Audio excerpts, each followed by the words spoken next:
आज आम मुख्य उद्देश्य अच्छी जे सरकार आमर मान 2025 मसीह नूतन भाव आम टीचर मान ट्रांसफर करने गाइडलाइन प्रस्तुत कर 14 मे 2025 नोटिफिकेशन आधार आम समस्ते इलिजिबल हेलु थ्रो डीओ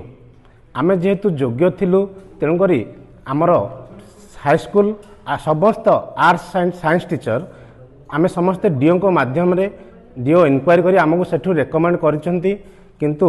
गाइडलाइन थिला आमर जून 30 सुधा आमर ट्रांसफर हो जीवो उभय जति दंपति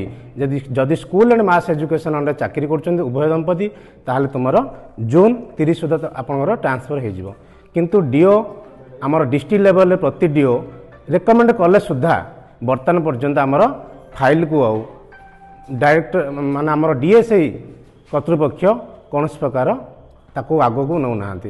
किंतु गत खुशी कथा आमर गत 24/11/2025 नवेम्बर एवं गत 24 तारीख में आमर प्राथमिक शिक्षक भाई भौणी मानकर दंपति बदली तालिका प्रस्तुत हो पब्लिश हो सारा तथापि आमर हाईस्कल आम जो रहीगलु आर्ट्स साइंस समस्त स्टेट कैडर टीचर माने आम जेहेतु रेकमेंडेड होते डीओ थ्रोरु आम आज पर्यंत बदली तालिका वंचित होचु आ गला गत आमर अधिवेशन विधानसभा आम डेलीगेशन रे आम अनुरोध करूँ सरकार आमर कथा को ग्रहण करते खूब शीघ्र तुमर भी अवहेला हवा कथा नुह जदि मासे जून मास 30 ना आम खूब शीघ्र ताकू कर दे था किंतु जून मास देखु 30 बर्तमान नवेम्बर शेष होगा गला समस्त ग्राउंड रो बदली तालिका प्रस्तुत हो जाए माने सरकार पब्लिश करछन्ती आमे चाहूँ सरकार को आम अनुरोध करूँ तांकर से गाइडलाइन फॉलो करी आमर मध्य तुरंत खूब शीघ्र आमर शिक्षक मानकर जो दंपति शिक्षक अच्छु आम high school arts science state cadre teacher मानकर खूब शीघ्र दंपति बदली तालिका आमर पब्लिश करंतु ताहले आमे चिर उपकृत हबु खूब दिन हला आमे उभय दंपति आम रोगिणा पितामाता आमर पिला माने बहुत मानसिक भाव शारीरिक भाव चिंताग्रस्त रोगाग्रस्त अवस्था को मानसिक भाव भारसाम्य हरइछन्ति। नमस्कार मु माध्यमिक टीजीटी दंपति बदली जन आशायी आमे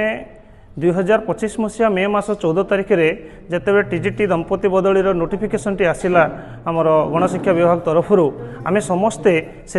एप्लाई करूँ ऑनलाइन माध्यम आमे एपर्यंत आमे डीओ पाखर आमे रेकमेंड हो सारी सुधा आज पर्यंत आमर कौन प्रगति है नहीं से गोटे विभाग अधीन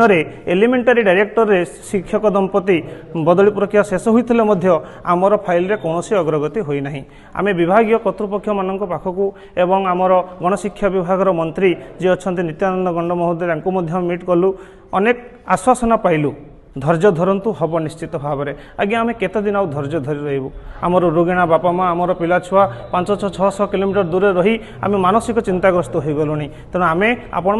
माध्यम सरकार को अनुरोध करुचु ओडिया अस्मिता लोकों सरकार बोलाऊ मोहन सरकार माध्यम आम अनुरोध करने चाहूँ हे सरकार आमर दुख शुणु आमर दाबी शुणु और यथाशीघ्र ए टीजीटी दंपति बदली तालिका को प्रकाश करूँ यह आम बहुत खुशी हेबू ना आगामी दिन में आम रास्ता धारणा देवा बाध्य मु दंपति शिक्षक मानकर माध्यमिक शिक्षक दंपति आशायी कहूँ चाहूँ कि आम जिते थर माननीय मंत्री एवं आम डायरेक्टर सार को भेट कला भी से बारंबार प्रतिश्रुति दौरान कि आपण मैंने एलिजिबल अच्छा फिर भी तांको कथा पानी गार ही रही जाइए आम गाइडलाइन जो प्रायोरिटी ऑर्डर अनुसार थाई आम पर जो मैंने अच्छा प्रायोरिटी से करी आमको स्किप करदे तो आम निवेदन करुचु माननीय मंत्री एवं डायरेक्टर महोदय को जे आमको तुरंत दंपति शिक्षक बदली तुरंत प्रोसेस करंतु एवं बहु रिसेंट नवेम्बर मासरे लास्ट वीक रे आमर एलिमेंटरी मानकर जेपरी तांकर खूब गोटे दिन मध्य तांकर समस्त